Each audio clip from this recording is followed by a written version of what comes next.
तो अब हम इंट्रोडक्शन टू सॉफ्टवेयर डिज़ाइन की मोर टेक्निकल डिस्कशन की तरफ फेस की तरफ मूव कर रहे हैं। पहले हमने जनरल सेंस में दो एग्जांपल्स देखी कि डिज़ाइन है क्या। तो ये हमारे पास system software development life cycle given है जो आप सॉफ्टवेयर इंजीनियरिंग में ऑलरेडी पढ़ चुके हैं। तो यहाँ से हमारी टेक्निकल डिस्कशन स्टार्ट हो रही है। अभी तक जो हमारी डिस्कशन थी वो सिर्फ रिक्वायरमेंट गैदरिंग पर थी, जो कि फ़र्स्ट फेज़ है हमारे पास एसडीएलसी का। हमने देखा कि जो हमारा क्लाइंट हमें जो रिक्वायरमेंट्स देता है वो तो बहुत जल्द चेंज होती जा रही हैं, वो कांस्टेंट नहीं है। अब दिमाग में ये सवाल आना चाहिए कि अगर रिक्वायरमेंट तब्दील हो रही हैं तो इसका इतना ही इम्पैक्ट हमारे सॉफ्टवेयर के डिज़ाइन पर क्यों नहीं पड़ रहा। अगर हमारा क्लाइंट आकर हमें ये बोल दे कि मुझे फॉर एग्ज़ाम्पल स्क्रीन पर कोई बटन नहीं चाहिए, तो हाउ इट इज़ पॉसिबल। अब यहाँ पर हमारी थोड़ी सी टेक्निकल डिस्कशन शुरू होगी। आप स्क्रीन के ऊपर जो स्लाइड देख रहे हैं करंटली, इसका अगर आप फेज़ 2 देखें, वो डिज़ाइनिंग के एक्सपेक्ट का बता रहा है। अब जो हमारा सॉफ्टवेयर का आर्किटेक्चर होगा अब जो हमारा सॉफ्टवेयर का आर्किटेक्चर होगा वो हमारा ड्राइव कहाँ से हो रहा है। अगर आप देखें वो ड्राइव हो रहा है डिटेल कहाँ से। जो हमारा सॉफ्टवेयर का आर्किटेक्चरल डिज़ाइन है वो हमारा ड्राइव कहाँ से हो रहा है, सॉफ्टवेयर के डिटेल डिज़ाइन से। यानी कि सबसे पहले हमारे साथ रिक्वायरमेंट आएगी, उससे हमारे सॉफ्टवेयर का इनिशियल आर्किटेक्चर डिज़ाइन बनेगा। उसके इनिशियल आर्किटेक्चर के बाद हमारा डिटेल डिज़ाइन बनेगा। फिर उस डिटेल डिज़ाइन से आगे हम फर्दर मूव करेंगे। तो जो हमारे पास फर्दर डिटेल डिज़ाइन हमारे पास आ जाएगा, तो उस डिटेल डिज़ाइन को अगर हम देखें तो उसको हम क्या कहेंगे कि ये आर्किटेक्चर जो हमारे पास आ गया है डिटेल डिज़ाइन का, वो किस पर डिपेंड करता है, सॉफ्टवेयर के ऊपर। रिपीट कर रहा हूँ, हमारे पास इनिशियली रिक्वायरमेंट्स आती हैं जो हम फाइनली एसआरएस डॉक्यूमेंट, जिसको सिस्टम या सॉफ्टवेयर रिक्वायरमेंट स्पेसिफिकेशन डॉक्यूमेंट भी बोलते हैं। उसके बाद डिज़ाइन में हमारे पास फर्दर आर्किटेक्चरल डिज़ाइन से हम ड्राइव कर रहे हैं डिटेल डिज़ाइन। तो अब आप ये देख सकते हैं कि फ़ेज़ 2 के ऊपर टोटली डिज़ाइन का ही काम हो रहा है। तो यहाँ से जो डिटेल डिज़ाइन हमारा बनकर जाएगा, जिसमें हमारे पास सिर्फ डिटेल डिज़ाइन में हमारे पास लाइटर मोड में इम्प्लीमेंटेशन की भी डिटेल्स होंगी। जो हमारा डिज़ाइन का रिक्वायरमेंट डॉक्यूमेंट बनेगा जिसको आगे हम इम्प्लीमेंटेशन की फर्दर टीम को डिस्ट्रीब्यूट करेंगे, और वो इस फेज़ के ऊपर हमें वो इस फेज़ के ऊपर फिर हमें वो डिसाइड करेगा कि हमने क्या काम करना है क्या काम नहीं करना। तो अब हम मूव करते हैं नेक्स्ट स्लाइड के ऊपर। तो अब हम डिस्कस करते हैं, आप पीछे वाला जो हमने साइकिल देखा उसमें जो डिज़ाइन का सेकंड फेज़ देखा, उसके एस्पेक्ट को ज़रा फिगर को माइंड में रखिएगा। तो सॉफ्टवेयर का अगर हम डिज़ाइन देखें नेट शेल में, तो सबसे पहले बात ये कि जो हमारे पास आर्किटेक्चर्स हैं स्ट्रक्चर्स हैं ये मोर स्टेबल होते हैं। जैसा कि आपने पीछे दो एग्जांपल्स में देखा, ये सालों साल चलते हैं, ये होल्ड करते हैं मैनी ईयर्स तक, ये कॉन्स्टेंटली चेंज नहीं होते, ये सालों साल चलते रहते हैं। अब आपका क्वेश्चन ये होना चाहिए कि सर जो रिक्वायरमेंट्स है वो तो चेंज होती रहती हैं, तो जब रिक्वायरमेंट्स चेंज होती रहती हैं तो हमारा डिज़ाइन क्यों नहीं चेंज होता। तो फिर एक अच्छे डिज़ाइन में कुछ क्वालिटी एट्रीब्यूट्स होते हैं कि वो फ्लेक्सिबल हो, स्केलेबल हो, रोबस्ट हो, जो माइनर चेंजिंग को डील कर सके और हैंडल कर सके। ऐसी चेंजिंग्स ना करनी पड़ जाएं कि हमें सारे का सारा आर्किटेक्चर ही स्क्रैच से रीबिल्ड करना पड़ जाए। तो एक अच्छे आर्किटेक्चर में ये क्वालिटी एट्रीब्यूट्स डिज़ाइनर को लाजमी रखनी चाहिए। अब अगर आप प्रीवियस स्लाइड को माइंड में रखें जो हमने अभी लाइफ साइकिल देखा, तो एब्स्ट्रैक्शन क्या है। हम एक टर्म यूज़ करते हैं एब्स्ट्रैक्शन। देखिए मैं कहता हूँ कि मुझे एक हॉस्पिटल मैनेजमेंट सिस्टम बनाना है। अगर मैं हॉस्पिटल मैनेजमेंट सिस्टम एक डिज़ाइनर को कहूँ तो वो डिज़ाइन के पर्सपेक्टिव में सोचेगा। अगर मैं उसको दूँ एक डेवलपर को तो वो डेवलपर के पर्सपेक्टिव में सोचेगा कैसे। मैं डेवलपर से कहूँ कि मुझे हॉस्पिटल मैनेजमेंट सिस्टम बनाना है, ऐसे पेशेंट का रिकॉर्ड होगा, डॉक्टर्स का पोर्टल होगा, स्टाफ का पोर्टल होगा, टेक्निकल डिपार्टमेंट होगा। तो जो डेवलपर होगा वो डिज़ाइन के पर्सपेक्टिव को सोचेगा नहीं, वो उस सारी की सारी एक्टिविटी को क्या कर देगा, स्किप कर देगा। वो स्किप करके क्या करेगा, फौरी से मूव कर जाएगा डायरेक्ट इम्प्लीमेंटेशन के फेज़ में। और वो सोचना शुरू कर देगा कि मैंने जावा में बनाऊंगा तो इसमें इतनी क्लासेस होंगी, इसमें पीएचपी का कोड ऐसे होगा, अगर डॉट नेट में करूँ तो मैं यहाँ यहाँ पे ऐसे करूँगा। तो इन शॉर्ट वो डिज़ाइन के पर्सपेक्टिव को स्किप करके वो फौरी से कहाँ चला गया, इम्प्लीमेंटेशन लेवल के ऊपर। तो तो अगर तो जो डिज़ाइनर होगा वो क्या करेगा, जो डिज़ाइनर होगा वो सबसे पहले डिज़ाइन के फेज़ पे जाएगा, आर्किटेक्चर और डिटेल डिज़ाइन को बनाए बगैर कभी भी आगे मूव नहीं करेगा। तो जो जो प्रोग्रामर्स की अप्रोच है ये बिल्कुल गलत है कि वो डायरेक्ट इम्प्लीमेंटेशन पे चले जाते हैं। ये एक अच्छी अप्रोच नहीं है। और कंक्लूजन में हमारे पास जो मेंटेनेंस फिर आती है उसमें बहुत सारे हमारे पास फ्लॉज आते हैं जो आगे हम डिस्कस भी करेंगे। इस सारे प्रोसीजर को हम कहते हैं, जो अभी मैंने सारी आपको एग्जांपल बताई, इसको हम कहते हैं एब्स्ट्रैक्शन। ये जो एब्स्ट्रैक्शन है मैं आपको in terms of software design बता रहा हूँ, किसी स्पेसिफिक प्रोग्रामिंग लैंग्वेज की टर्म में नहीं बता रहा कि एब्स्ट्रैक्शन ये है। कैसे प्रोग्रामर्स डायरेक्टली इस फेज़ को स्किप करके जंप करते हैं नेक्स्ट फेज़ में, और डिज़ाइनर के पर्सपेक्टिव को वो स्किप कर देते हैं, और डिज़ाइनर क्या सोचते हैं डिज़ाइन के बारे में। इस सारे की जो मैंने आपको एग्जांपल दी, जो मैंने आपको ये सिनारियो बताया, इसको क्या कहते हैं कि ये हमारे पास है एब्स्ट्रैक्शन।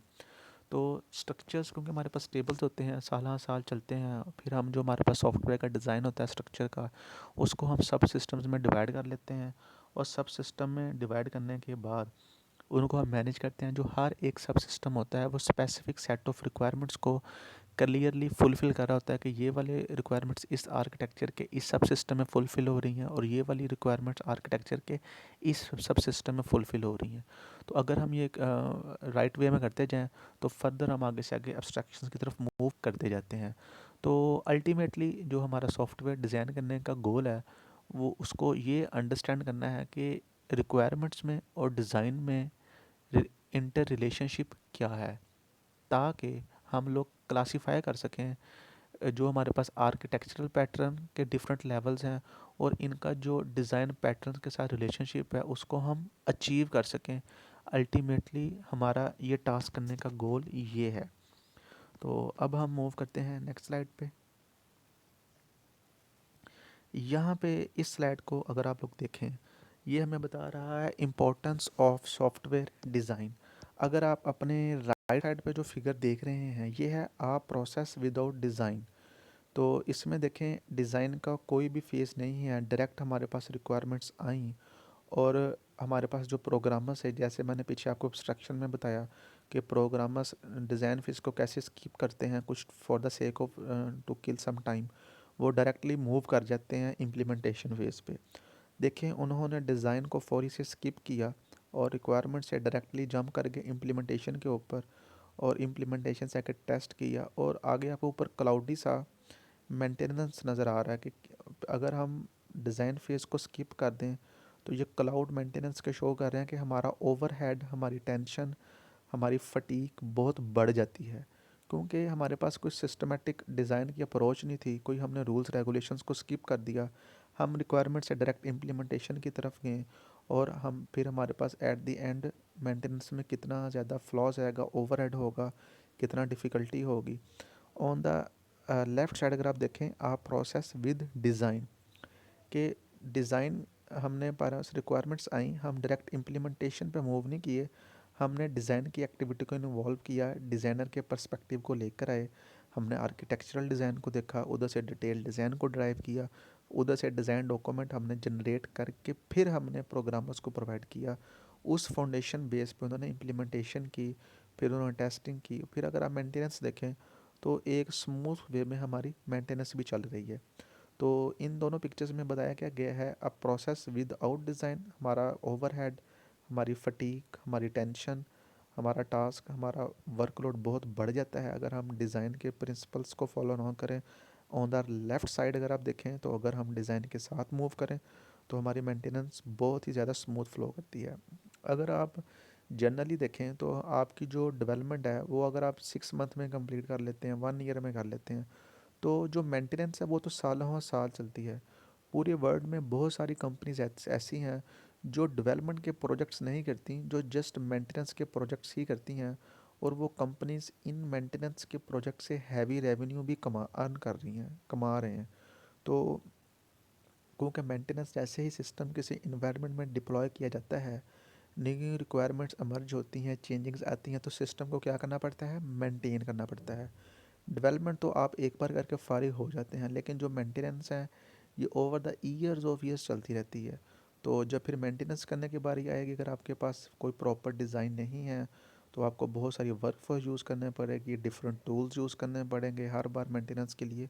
आपका बहुत सारी कॉस्ट लगेगी और आपकी जो मेंटेनेंस कॉस्ट है, डेवलपमेंट कॉस्ट है, मल्टीपल टाइम्स इंक्रीज़ हो जाएगी। जबकि ऑन द अदर हैंड अगर आपने डिज़ाइन के प्रिंसिपल्स रूल्स को फॉलो किया है, आपने प्रोसेस विद डिज़ाइन क्रिएट किया है, तो आपका जो मेंटेनेंस का फ़ेज़ है वो बहुत कम कॉस्ट पे ही आप उसको फुलफ़िल कर लेंगे, आप उसको अचीव कर लेंगे। आपका इतना ओवरहेड नहीं बढ़ेगा, आपको इतने वर्कफोर्स की भी ज़रूरत नहीं होगी, आपको इतने टूल्स की भी यूटिलाइजेशन की ज़रूरत नहीं होगी, क्योंकि आपके पास एक स्ट्रक्चर्ड सेट ऑफ एक्टिविटीज़ को फॉलो करते हुए आपने डिज़ाइन की फाउंडेशन रखी है, तो जिसमें अल्टीमेटली आप मेंटेनेंस को अचीव कर लेंगे। तो इसमें आपने देखा कि मेंटेनेंस मोस्ट इम्पॉर्टेंट है जो क्लाइंट एंड पे की जाती है, और most of the companies world के मेंटेनेंस से मिलियंस ऑफ डॉलर्स जनरेट कर रहे हैं। तो अगर आपने सॉफ्टवेयर जनरेट विदाउट डिज़ाइन किया है तो आप मेंटेनेंस की मद में बहुत सारे डॉलर्स ज़ाया कर देंगे। तो अगर आपने डिज़ाइन को फॉलो किया है प्रोसेस को, तो आप काफ़ी सारा रेवेन्यू बचा भी सकते हैं। तो ये था कि इम्पोर्टेंस ऑफ डिज़ाइन की इम्पोर्टेंस क्या है। तो जो डिज़ाइन की इम्पोर्टेंस है ये यूजुअली इस स्लाइड से हम कंक्लूड क्या कर रहे हैं, तो जो डिज़ाइन की इम्पोर्टेंस है उसका उसकी कदर जो हमें जाकर होती है वो होती है मेंटेनेंस फेज़ पे। जब हम डेवलप कर रहे होते हैं तब हमें नहीं इसकी कदर इम्पोर्टेंस का आइडिया होता है, लेकिन जब मेंटेनेंस फेज़ पे आते हैं तो तब पता लगता है कि ओवरहेड कितना बढ़ गया है एक डिज़ाइन की स्ट्रक्चर्ड सेट ऑफ एक्टिविटीज़ ना होने से। अच्छा जी, इस सारी डिस्कशन के बाद हमने डिटेल में पीछे देखा कि डिज़ाइन क्या है, आर्किटेक्चरल डिज़ाइन क्या है, डिटेल डिज़ाइन क्या है, डिज़ाइन की जनरल एग्जांपल्स देखी। तो आगे अब कुछ बुकिश डेफिनेशंस कुछ 4-5 स्टार्ट हो रही हैं, ये आपको याद करने की ज़रूरत नहीं है। ये जो हम पीछे डिटेल्स डिस्कस कर चुके हैं ये जस्ट उनकी एक फॉर्मल डेफिनेशन है डिफरेंट स्टैंडिंग बॉडीज़ की। तो सबसे पहले जैसे कि हमने डिज़ाइन पीछे देख चुके हैं तो इनको एक बार रिकॉल कर लेते हैं कि डिज़ाइन हमारे पास क्या है। ये प्रोसेस है जो आर्किटेक्चर को डिफ़ाइन करता है। उस आर्किटेक्चर में जो डिफरेंट कंपोनेंट्स के आपस में इंटरफेसेस हैं और उस सिस्टम के अंदर जितने भी कंपोनेंट्स के डिफरेंट इंटरफेसेस आपस में कम्युनिकेट कर रहे हैं, इस सारे प्रोसेस को जो डिफ़ाइन करता है उस प्रोसेस को बोलते हैं डिज़ाइन। ये बात हो रही है जनरल डिज़ाइन की। फिर इस जनरल डिज़ाइन से आपने पीछे हमने देखा था लाइफ साइकिल वाली स्लाइड में कि इस डिज़ाइन से फर्दर आगे और डिज़ाइन ड्रा हो रहे हैं, आर्किटेक्चरल डिज़ाइन और डिटेल डिज़ाइन। तो यहाँ पर हमारी बेसिकली क्या स्टार्ट हो रही हैं, सॉफ्टवेयर डिज़ाइन की एक्टिविटीज़। सॉफ्टवेयर डिज़ाइन की एक्टिविटीज़, जो पहली एक्टिविटी है वो क्या है, जर्नल डिज़ाइन, जिसकी डेफिनेशन अभी हमने देखी। तो सॉफ्टवेयर डिज़ाइन की सेकंड एक्टिविटी की तरफ चलते हैं जो कि है आर्किटेक्चरल डिज़ाइन। हमने उस स्लाइड में देखा था लाइफ साइकिल वाली में कि जो जनरल सॉफ्टवेयर का डिज़ाइन है ये सबसे पहले हमें क्या प्रोवाइड करता है, आर्किटेक्चरल डिज़ाइन। सबसे पहले क्या प्रोवाइड करता है, आर्किटेक्चरल डिज़ाइन, जिसको हाई लेवल डिज़ाइन भी बोलते हैं और जिसको टॉप लेवल डिज़ाइन भी बोलते हैं। इसमें इंटरनल लेवल की, प्रोग्रामिंग लेवल की कोई भी डिटेल्स इंक्लूड नहीं होती। तो इसकी IEEE स्टैंडर्ड की इसकी डेफिनेशन है आर्किटेक्चरल डिज़ाइन की, तो इसको हम देख लेते हैं कि ये एक प्रोसेस है जो डिफ़ाइन करता है। इधर ज़रा गौर कीजिएगा, इसमें हार्डवेयर का, आर्किटेक्चरल डिज़ाइन में हार्डवेयर का एस्पेक्ट भी इंक्लूड हो गया है। कैसे कि ये प्रोसेस है जो डिफ़ाइन करता है हार्डवेयर के और सॉफ्टवेयर के कंपोनेंट्स के कलेक्शन को, और फिर जो सॉफ्टवेयर और हार्डवेयर के कंपोनेंट्स की बेस पे जो हमने कलेक्शन की है उनका जो इंटरफेस को हम इस्टेब्लिश करते हैं उसको इसने नाम दिया है फ्रेमवर्क का, जिसको हम डेवलप करके कोई भी सिस्टम अपना रेडी करते हैं। तो ये एक फॉर्मल डेफिनेशन है आर्किटेक्चरल डिज़ाइन की जो हम ड्राइव करते हैं सॉफ्टवेयर के डिज़ाइन से। और ये सॉफ्टवेयर डिज़ाइन की कौन सी एक्टिविटी है, सेकंड एक्टिविटी। फर्स्ट एक्टिविटी कौन सी थी, जनरल डिज़ाइन, जो प्रीवियस स्लाइड में देखी। और सेकंड एक्टिविटी कौन सी है, आर्किटेक्चरल डिज़ाइन, जो कि हार्डवेयर और सॉफ्टवेयर के कलेक्शन का, के कंपोनेंट्स का कलेक्शन है और उनके इंटरफेसेस का जो आपस में मिलकर क्या इस्टेब्लिश करते हैं, फ्रेमवर्क किसी कॉमन सिस्टम को डेवलप करने के लिए। ये हमारे पास एक आर्किटेक्चरल डिज़ाइन की IEEE स्टैंडर्ड की डेफिनेशन थी, जो कि सॉफ्टवेयर डिज़ाइन की सेकंड एक्टिविटी है। उसके बाद सॉफ्टवेयर डिज़ाइन एक्टिविटीज़ की थर्ड एक्टिविटी पे चलते हैं, जिसको नाम दिया गया है प्रिलिमिनरी डिज़ाइन का। इस प्रिलिमिनरी डिज़ाइन में हमारे पास क्या चीज़ इंक्लूड हो रही है? इसमें हमारे पास इंक्लूड हो रही है टाइमिंग और साइज़ ऑफ अ कंपोनेंट। कैसे? देखिए, आपके पास एक सिस्टम है, आपने एक सिस्टम के मैं कहता हूँ 5 सब सिस्टम्स या 5 कंपोनेंट्स बना लिए हैं। अब आपने इन कंपोनेंट्स को ऐसे मैनेज करना है कि ऐसा ना हो कि अगर आपके पास टोटल रिक्वायरमेंट्स 20 हैं और आपने एक कंपोनेंट के अंदर 19 रिक्वायर आपने एक कंपोनेंट के अंदर मैं कहता हूँ 16 रिक्वायरमेंट्स को फुलफ़िल कर लिया है, और कंपोनेंट नंबर 2 में एक रिक्वायरमेंट फुलफ़िल कर रहे हैं, कंपोनेंट नंबर 3 में दूसरी, कंपोनेंट नंबर 4 में तीसरी, और कंपोनेंट नंबर 5 में चौथी रिक्वायरमेंट फुलफ़िल कर रहे हैं। यानी कि एक कंपोनेंट में आप 19 रिक्वायरमेंट अचीव कर रहे हैं और बाकी 4 कंपोनेंट्स में आप लोग एक-एक रिक्वायरमेंट अचीव कर रहे हैं। तो जब भी आपने सब सिस्टम्स के कंपोनेंट्स को डिवाइड करना है, तो आपने ऐसे डिवाइड करना है कि आप जो रिक्वायरमेंट्स अचीव कर रहे हैं वो ट्राई कीजिए कि आप एक कांस्टेंट क्वांटिटी में रिक्वायरमेंट्स को हर कंपोनेंट में अचीव करें। ऐसा ना हो कि आप एक सब सिस्टम में 80% सब सिस्टम की रिक्वायरमेंट्स को अचीव कर रहे हैं और बाकी जो 20% सिस्टम है उसको आप 5 सब सिस्टम्स में कर रहे हैं। तो इसमें एक तो ये एस्पेक्ट है कि अपने साइजिंग ऑफ कंपोनेंट्स का ख्याल करना है, और उसके बाद है टाइमिंग, कि आपने जो टाइम सेलेक्ट करना है अकॉर्डिंग टू कंपोनेंट की रिक्वायरमेंट्स करना है। कि अगर ए कंपोनेंट्स में आपके पास 4 रिक्वायरमेंट्स फुलफ़िल हो रही हैं और ए कंपोनेंट में आपके पास 2 रिक्वायरमेंट्स मीट हो रही हैं, तो आपने रिक्वायरमेंट्स के अकॉर्डिंग जो भी आप अपने सब सिस्टम के कंपोनेंट में अचीव कर रहे हैं उसके अकॉर्डिंग आपने टाइम भी उस सब सिस्टम को असाइन करना है।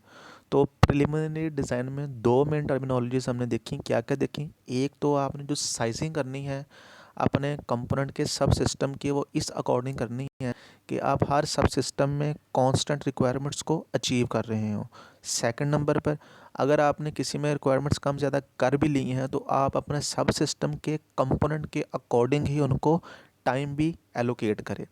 तो प्रिलिमिनरी डिज़ाइन की ये डेफिनेशन भी गिवन है कि ये एक प्रोसेस है जो एनालाइज करता है डिज़ाइन के अल्टरनेटिव्स को, आर्किटेक्चर कंपोनेंट्स उसके इंटरफेसेस को क्या करता है, डिफाइन करता है विद रिस्पेक्ट टू किसके, टाइमिंग के and size estimates for a system और कंपोनेंट, कि वो साइजिंग और टाइमिंग को एस्टिमेट करता है। ये दो बातें इसमें इंपॉर्टेंट है कि साइजिंग के फैक्टर को और टाइमिंग के फैक्टर को प्रिलिमिनरी डिज़ाइन में वो डील करता है। ये हमने क्या देखा, डिज़ाइन एक्टिविटी की नेक्स्ट एक्टिविटी देखी प्रिलिमिनरी डिज़ाइन।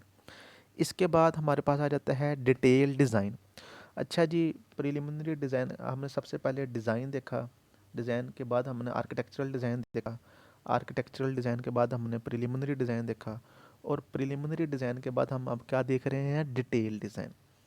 ये जो हमारा डिटेल डिज़ाइन है, ये हमारा फाइनल डिटेल डिज़ाइन जो हम आर्किटेक्चरली प्रिलिमिनरी से आगे एक्सपेंड करते हैं, इसके अंदर जो डिज़ाइन की जितनी भी डिटेल्स होती हैं हम गिवन करते हैं, और इसमें जो डिज़ाइनर होता है वो लो लेवल की प्रोग्रामिंग लेवल की डिटेल्स भी गिवन करता है कि कौन सी रिक्वायरमेंट्स कहाँ पे होंगी, कितनी क्लासेस होंगी। वो यहाँ पर लो लेवल का प्रोग्रामिंग नॉलेज भी डिज़ाइनर फर्दर ऐड करेगा। याद रखिएगा, आर्किटेक्चर लेवल में ये चीज़ कभी भी इंक्लूड नहीं करेंगे, आर्किटेक्चरल डिज़ाइन में इंक्लूड नहीं करेंगे। डिटेल डिज़ाइन में लोअर लेवल का नॉलेज कि हम क्या चीज़ अचीव करेंगे, और लो लेवल की प्रोग्रामिंग डिटेल्स भी इसमें फर्दर टच प्रोग्रामिंग लेवल का, इम्प्लीमेंटेशन लेवल का डिटेल डिज़ाइन के डॉक्यूमेंट में ऐड किया जाता है, ताकि प्रोग्रामर्स यहाँ से अपने काम को स्टार्ट कर सकें।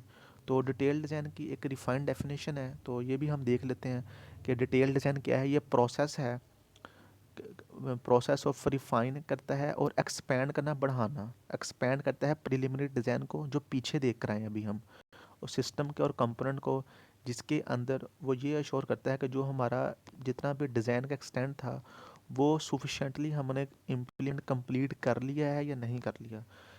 इन शॉर्ट, डिटेल डिज़ाइन के अंदर हम प्रिलिमिनरी डिज़ाइन सिस्टम का जो है उसको रिफ़ाइन और एक्सपेंड करते हैं।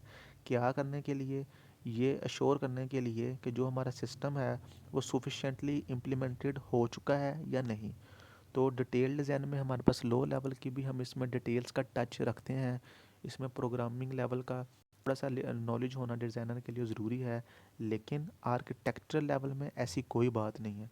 सिर्फ डिटेल डिज़ाइन के ऊपर हम लोग फर्दर ये चीज़ें ऐड करते हैं कि इसमें कितनी क्लासेस होंगी। जो प्रोग्रामर लेवल का साइट होती है, डिटेल डिज़ाइनर इसमें वो वाली डिस्कशन भी इंक्लूड करते हैं। तो नेक्स्ट स्लाइड पे मूव करते हैं। अब हमारे पास हम इसको कंक्लूड करते हैं कि ओवरऑल डिज़ाइन एक्टिविटीज़ हमने क्या क्या देखी। तो सबसे पहले डिज़ाइन वाले फेज से आगे हमारे पास क्या आया था? आर्किटेक्चरल डिज़ाइन, जिसको मैंने कहा था कि ये हाई लेवल डिज़ाइन है और इसको टॉप लेवल डिज़ाइन भी बोलते हैं। इसके अंदर हम क्या करते हैं कि हम हमारे पास जितने भी कंपोनेंट्स हैं, सब सिस्टम है, उसको डिफरेंट कंपोनेंट्स में डीकम्पोज करते हैं और फिर हर कंपोनेंट हम हर एक सब सिस्टम को असाइन कर देते हैं। फिर जो हमारे पास रिलेशनशिप है डिफरेंट कंपोनेंट्स के दरमियान, उनको हम आइडेंटिफाई कर लेते हैं और उन कंपोनेंट्स के दरमियान रिलेशनशिप को आइडेंटिफाई करने के बाद इन कंपोनेंट्स के दरमियान जो कम्युनिकेशन होती है हम उसको डिफ़ाइन कर देते हैं, जो हमारे ओवरऑल आर्किटेक्चर को डिफ़ाइन कर देते हैं।